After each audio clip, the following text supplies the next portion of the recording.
हाँ दोस्तों, जैसा कि आप देख रहे हैं कि ये आय एवं योग्यता आधारित परीक्षा का 2015 का सेट है। इसका मैथमेटिक्स का जो गणित का पोर्शन है उसे हम करेंगे और ये 2015 का है। इसके बाद कंटिन्यूसली 2021 तक सारे मैथ्स के पोर्शंस को, सभी पेपर्स के सॉल्व करेंगे और उसके बाद साइंस के और उसके बाद एसएसटी के और उसके बाद रीजनिंग के। कुल मिलाकर टोटल 10 वीडियोज़ बनाएंगे हम और उन सभी वीडियोज़ को आप अगर अच्छे से देख लेंगे तो आपका इस एग्ज़ाम में सिलेक्शन होने से कोई नहीं रोक सकता है। चलिए शुरू करते हैं। ये देखिए मैथ्स का ये जो पोर्शन है वो यहाँ से स्टार्ट होता है, आप देख पा रहे होंगे। देखिए इसमें स्टार्टिंग में पेपर बहुत ही ईजी आया और इसमें जो पहला प्रश्न है आप देख रहे हैं कि 2 की पावर 3 की पावर 2 का मान कितना होगा। तो इसमें कुछ नहीं करना है, आप 2 की 3 से मल्टीप्लाई कर दीजिए तो हो जाएगा 2 की पावर 6 और जितनी पावर है, जितनी घात है उसको उतनी बार गुणा करना होता है। तो इसकी 6 बार गुणा कर लेंगे। 2 दूनी 4 दूनी 8 दूनी 16 दूनी 32 और दूनी 64। तो इसका सही आंसर होगा बी 64। ये बहुत ही आसान मेथड है, जिसकी जितनी घात हो उतनी बार गुणा करना है। अगला प्रश्न देखिए, -5 की गुणा करनी है -25 से। देखिए तो सबसे आसान तरीका ये है कि माइनस की माइनस से गुणा करेंगे तो हो जाएगा प्लस, और ये दो माइनस के हैं तो ये दोनों तो नहीं होंगे। और 25 की 25 5 से गुणा करेंगे तो 25 पंचे होता है 125। तो इसका आंसर हो जाएगा 125। माइनस माइनस हो गया प्लस और 25 के 5 5 दूनी 10 और 2 12। ठीक है, इसी तरह से आप ये क्वेश्चन देखिए। यदि किसी संख्या के 3/8 और 2/7 का जो योग है वो कितना है 370। वो संख्या मान लीजिए x। ठीक है, इसका एलसीएम ले लीजिए। 8 7 56 यानी 56। इसकी इधर मल्टीप्लाई, इसकी इधर, इन दोनों के आपस में गुणा हो जाएगा तो 7 तियां 21x और 8 दूनी 16। 21x प्लस 16x बराबर 370। तो 21 और 16 हो गया 37। 56 बराबर 370 और ये 37 से, तो x का मान आ जाएगा 56 में 10 से गुणा करेंगे 560, यानी बी ऑप्शन सही है इसका। अगला प्रश्न देखिए, एक वर्ग का परिमाप दिया हुआ है तो उस वर्ग का क्षेत्रफल क्या होगा। देखिए वर्ग वो होता है जिसकी चारों भुजाएं क्या हों बराबर। और ये 4a + 8 है। अगर आप इनको सभी जगह ए और ए करें तो 4a हो गया। अभी ये 8 बचे हैं तो 2 ऐड कर दें, जोड़ दें 2, तो भुजाएं सभी बराबर हो गई। और जो परिमाप होता है वो सभी भुजाओं का योग होता है। तो कह रहा है कि क्षेत्रफल क्या होगा। तो क्षेत्रफल जो होता है वर्ग का वो होता है भुजा स्क्वायर, और भुजा इसकी कितनी है a + 2। तो a + 2 का स्क्वायर मतलब a + 2 a + 2, ये 2 बार लिखा है, इसका यही मतलब है। इसका ई आंसर सही होगा। ये सवाल बहुत ही आसान आए हैं, इसमें आप आराम से करेंगे तो हो जाएगा। जैसे ये एक त्रिभुज के अंतःकोणों का जो अंतःकोण क्रमशः दिए हुए हैं और उसका पूछ रहा है कि ये कौन सा सब होगा, समकोण होगा, समबाहु होगा, समद्विबाहु होगा या विषमबाहु होगा। देखिए समकोण जिसका एक कोण 90 डिग्री हो, समबाहु जिसकी सभी भुजाएं बराबर हों, मतलब सभी कोण भी बराबर होंगे, और समद्विबाहु जिसकी 2 भुजाएं बराबर होती हैं यानी 2 कोण बराबर होते हैं, और विषमबाहु जिसका कोई भी कोण बराबर ना हो। ये ऐसे समकोण होता है। समबाहु जिसकी सभी भुजाएं बराबर हों, ये समद्विबाहु जिसकी 2 भुजाएं बराबर हों, मान लीजिए ये और ये। और विषमबाहु ऐसा त्रिभुज जिसमें एक भी भुजा बराबर ना हो। तो तीनों कोण दिए हुए हैं, तो तीनों त्रिभुज के तीनों कोणों का जो योग होता है वो होता है 180। तो इन तीनों कोणों को 3x degree plus 2x plus 20 degree plus 5x minus 40 बराबर हो जाएगा 180। इसे हल करेंगे 3x plus 2x plus 5x, 3 और 2 5 और 5 10x, और ये 20 डिग्री है, ये माइनस का 40, तो बचा माइनस का 20 डिग्री बराबर 180। और ये 20 उधर जाएगा तो इसमें जुड़ जाएगा 180 प्लस 20 हो गया 200। कितना हो गया 200। और एक्स 10 से इसे भाग कर दिया तो एक्स का मान आ गया 20 डिग्री। कितना आ गया? 20 डिग्री। तो इसमें रखेंगे तो 20 तियाँ हो जाएगा 60, एक कोण 60 डिग्री हो गया। 20 इसमें रखेंगे तो 20 दूनी 40 और 20 ये भी हो गया 60। तो तीसरा कोण भी 60 ही आएगा क्योंकि तीनों का योग कितना होता है? 180। और जब तीनों कोण बराबर होंगे तो वो सब जो त्रिभुज होगा वो होगा समबाहु त्रिभुज। कौन सा होगा? समबाहु त्रिभुज। चलिए दोस्तों अगला प्रश्न करते हैं।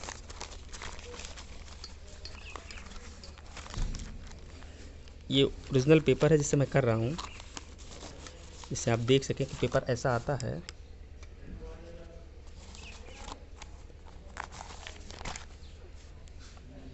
अगला प्रश्न ये है कि किसी परिमेय संख्या के समतुल्य परिमेय संख्याएं होंगी। देखिए सर, किसी भी परिमेय संख्या का मतलब होता है एक ऐसी संख्या जिसे हम भिन्न के रूप में लिख सकें और उसका जो आधार है वो 0 ना हो। तो इसके समतुल्य संख्याओं की कोई लिमिट नहीं है, ये अनंत हो सकती हैं, इसलिए इसका आंसर चौथा होगा। उसके बाद ये दिया हुआ है कि निम्नलिखित भिन्नों में सबसे छोटी भिन्न का मान बताओ। देखिए ये यहाँ पर भिन्न दी हुई हैं, आप देख रहे हैं 5/12, 2/3, 5/6 और 3/4। तो किसी भी भिन्न का बड़ा या छोटा निकालने के लिए सबसे अच्छा जो तरीका है वो ये है कि इन सभी के हर आप बराबर कर लें। इसमें 12 सबसे ज़्यादा तो इसी के बराबर करेंगे। इसमें 4 से मल्टीप्लाई करते हैं ऊपर नीचे गुणा, इसमें 2 से ऊपर नीचे, चाहे तो इसे काट भी सकते हैं, और इसमें 4 तियाँ 12। तो आप देख रहे हैं ये तो 5/12 ही है, ये 8/12 हो गया, ये 10/12 हो गया और ये 9/12 हो गया। और इस तरह से जिस संख्या का अंश बड़ा होगा वही संख्या सबसे बड़ी होगी और जिसका सबसे छोटा होगा वो सबसे छोटी। क्योंकि इसमें बता रहा है सबसे छोटी कौन सी है, तो आप देख लीजिए कि 5 इसमें ऊपर है, इसमें 8 है, इसमें 10 है और इसमें 9। तो सबसे छोटी भिन्न ये हो जाएगी जिसका अंश सबसे छोटा होगा। चलिए अगला सवाल करते हैं। 168 नंबर का है ये भी बहुत अच्छा प्रश्न है और बहुत आसान भी। कह रहा है कि 15 और 25 का महत्तम मतलब मासा दिया हुआ है वो है 5, तो इनका लासा क्या होगा? तो सीधा सा फंडा ये है कि दो संख्याएं हैं उनका मासा दिया और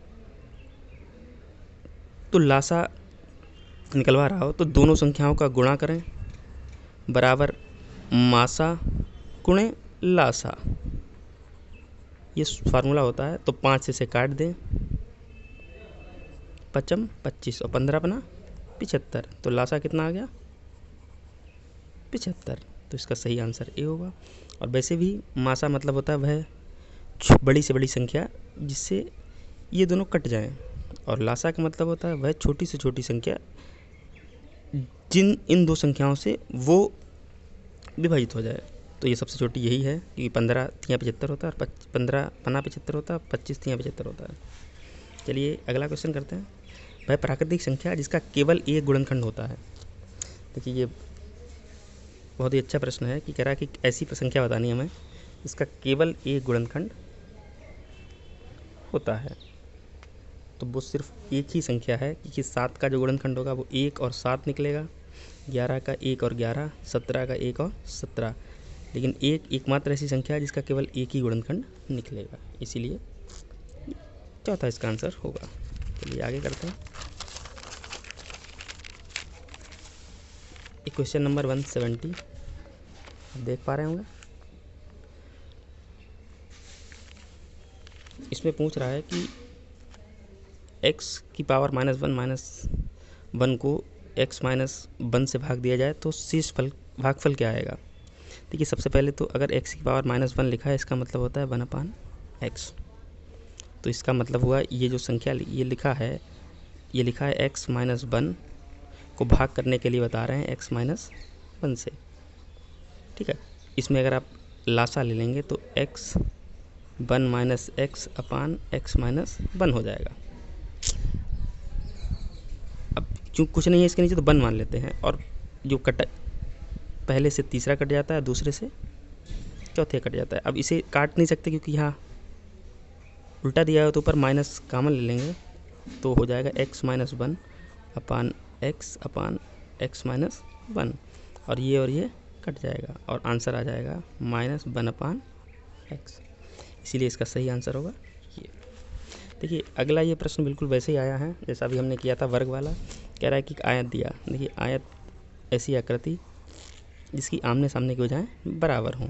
तो ये 2x है तो ये भी 2x होगी और इसकी चौड़ाई कितनी है बाई, तो ये भी बाई होगी। तो कह रहा परिमाप बताना है। तो परिमाप का फार्मूला होता है 2 गुणे लंबाई प्लस चौड़ाई।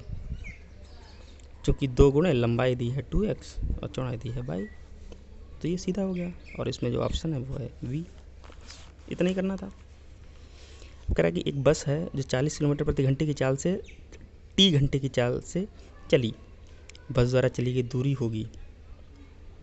तो बस द्वारा चली दूरी निकालना है तो फार्मूला होता है चाल बराबर दूरी बटे समय।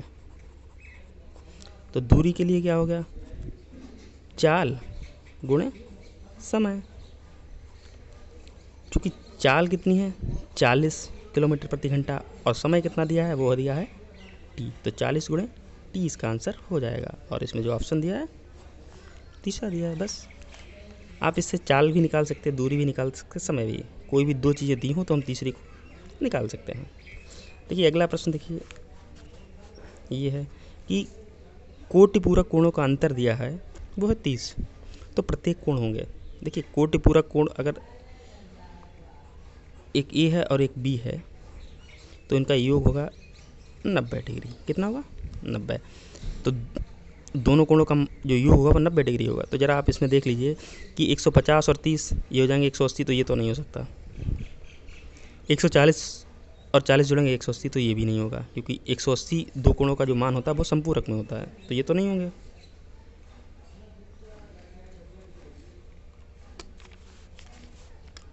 अब ये बचा एक 70 और 20 और एक 60 और 30। तो 70 और 20 के बीच जो डिफरेंस है वो 50 का है और इसमें कह रहा है 30 का, तो ये आंसर सीधे ऐसे ही हो गया। इसमें कुछ भी करने की ज़रूरत नहीं थी। चलिए अगला प्रश्न देखते हैं।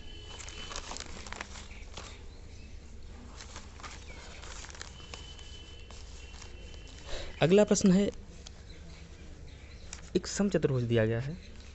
एक समचतुर्भुज आप देख पा रहे होंगे कि एक समचतुर्भुज के विकर्णों की लंबाई दी हुई है। एक है 15 सेंटीमीटर और एक है 20 सेंटीमीटर।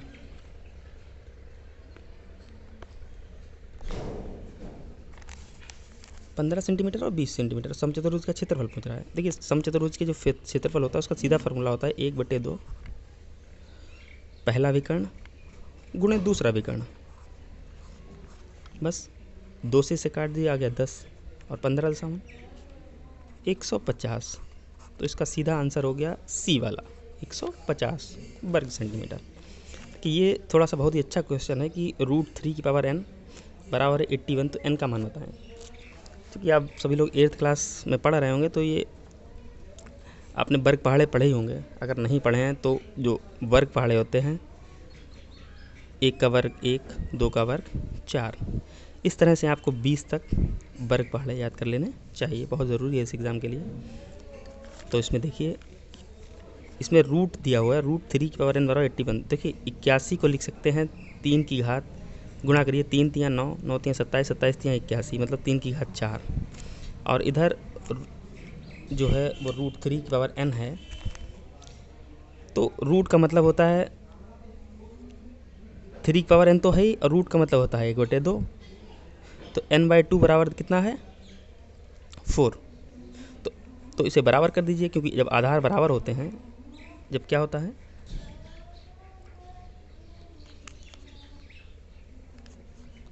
जब आधार बराबर होते हैं तो आधार हट जाते हैं। n/2 बराबर हो गया 4, 2 दूनी 2 चौकू 8, तो n का मान आ जाएगा 8। बस आप वर्ग पहाड़े याद कर लें, आपके लिए बहुत आसान रहेगा। अगला प्रश्न देखिए। जैसा आप देख रहे होंगे कि इसमें कह रहा है कि x और 22 के आय का जो अनुपात है वो 2:3 है। यदि x की आय 15,000 रुपये है तो y की कितनी आय होगी। x की आय 15,000 और y की x से ज़्यादा ही होगी। भाई 2:3 का अनुपात है, और अगर x की आय और y के अनुपात में 2:3 का अनुपात है और x की आय दी है 15,000, तो आप एक बार मोटे तौर पे देख लीजिए कि 15,000 है तो इससे तो ज़्यादा ही होगी, तो ना तो ये हो सकता ना ही ये हो सकता। अब इन दो में से ही कोई एक आंसर होगा। कितना होगा वो देखते हैं। तो इन दोनों की आय का अनुपात इतना है,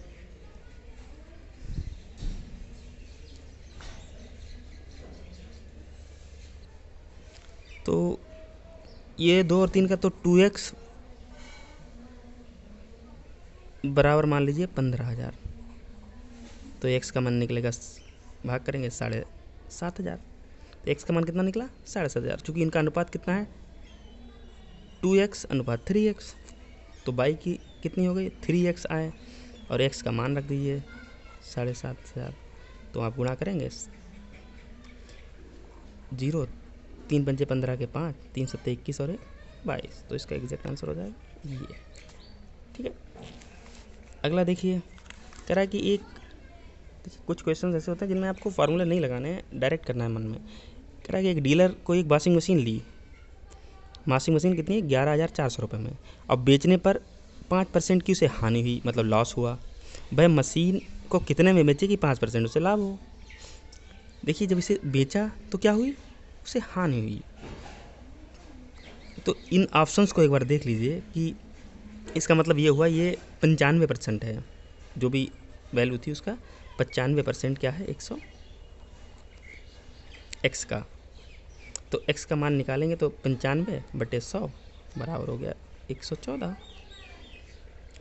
और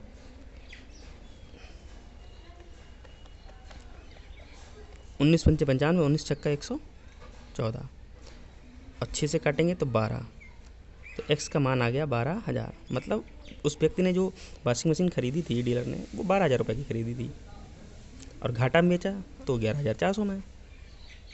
तो लाभ में बेचने के लिए क्या करना पड़ेगा, तो 5% इसका निकाल देते थे, 12 पंचे 60, यानी 600 रुपये, 12,000 प्लस 600 रुपये, और इस हिसाब से इसका जो आंसर हुआ वो ये हो गया। बस सिंपल। आगे देखिए 3 क्वेश्चंस और बचे हुए हैं, इसे भी कर ले रहे हैं फटाफट। जैसा कि आप देख पा रहे होंगे, एक घनाकार टंकी की प्रत्येक भुजा 1 मीटर है। एक टंकी है, जैसे पानी की टंकी आपके घर में होती है, किसी की भी मान लें, गंगा की, किसी की भी। कह रहा कि इसकी जो हाइट है वो 1 मीटर है। कितनी है 1 मीटर घनाकार, 1/1 है। तो इस टंकी की धारिता, मतलब इसमें कितना पानी आ जाएगा। तो देखिए सिंपल सी बात है, आपने देखा होगा कि हमारे घर पे 500 लीटर की रखी है, कि 1000 लीटर की रखी है, 1000 लीटर की रखी है। तो अगर 1 मीटर की है तो उसमें सीधे समझ लीजिए आप 1000 लीटर की होगी। घरों में 1000 और 500 दो ही रखे जाते हैं, तो कितना हुआ 1000। और अगर आधे मीटर का होता तो 500, 300 का तो 300।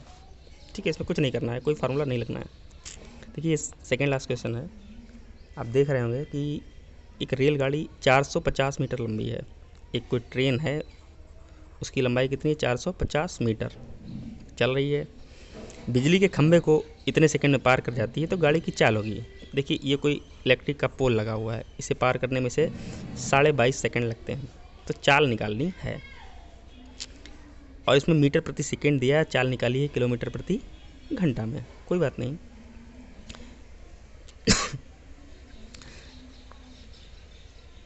चाल हो जाएगा दूरी, दूरी मतलब 450 मीटर, और समय 22.5 सेकंड। और इसे हल करेंगे, यहाँ पे कर लीजिए, देख लीजिए। तो इसे सॉल्व करेंगे, यहाँ पे देख लीजिए कि 450 है, 22 सही 1/2, 22 दूनी 44 और 1 45, तो 450/45/2, 45 से कट गया, आ गया 20। कितना आ गया, ये 20 मीटर प्रति सेकेंड आया है। तो हमें निकालना किसमें है, 20 मीटर प्रति सेकेंड को चेंज करना है किलोमीटर प्रति घंटे में। पता है 1 किलोमीटर में कितने मीटर होते हैं, वो होते हैं 1000, 1000। और सेकंड कितने होते हैं, 1 घंटे में 60 मिनट होते हैं, और उसमें 60 सेकंड होते हैं। इसे सॉल्व करेंगे, तो 72 आ जाएगा, 72 किलोमीटर प्रति घंटा। आइए करते हैं इस सेट का लास्ट प्रश्न। ये कह रहा है कि 5,000 रुपये का वार्षिक ब्याज की दर से 2 वर्ष के चक्रवृद्धि ब्याज और साधारण ब्याज का अंतर क्या होगा। देखिए बहुत ही अच्छा प्रश्न है। इससे पहले हम इसे मिटा दें एक बार, इससे आगे कर सकें। देखिए साधारण ब्याज जो होता है, साधारण ब्याज का जो सूत्र होता है वो होता है मूलधन गुणे दर गुणे समय बटे। तो मूलधन कितना है 5,000, दर है 8% बटे 100, 0 सीधे कट गए। 8 दूनी 16, 16 पंचे 80, आ गया 800। मतलब 2 वर्ष का जो साधारण ब्याज होगा तो वो जोड़कर जो राशि हो जाएगी वो 5800 रुपये हो जाएगी। और चक्रवृद्धि ब्याज जो होता है, जैसे वो जो ब्याज मिलता है साधारण ब्याज, उस पर भी ब्याज अगले साल लगने लगता है। तो चक्रवृद्धि ब्याज जो निकालेंगे उसका जो सूत्र होता है वो अलग होता है, वो मैं आपको अलग पेज पे बता रहा हूँ यहाँ। वो होता है E बराबर P1 प्लस दर बटे 100 की पावर n, मतलब समय। तो मूलधन है 5,000, 8 बटे 100 की समय है 2 वर्ष का। अब इसे आप हल करेंगे, आ गया 25 और आ गया 4 दूनी 8, मतलब 27 बटे 25, 2 बार करेंगे। और आप इसे 25 इसे सॉल्व करेंगे पूरे को, तो इसका जो आंसर आएगा 5832। तो आप देख रहे हैं कि ये कितना आया 5832, और ये मूलधन कितना आया था साधारण ब्याज से 5800। तो इनके बीच का जो डिफरेंस है, ये अंतर जो आएगा वो आएगा 5832 माइनस 5800, आ गया 32। इस प्रकार से इसका आंसर हो जाएगा ये। देखो दोस्तों, इस तरह से हमने 2015 का ये पूरा सेट कर लिया।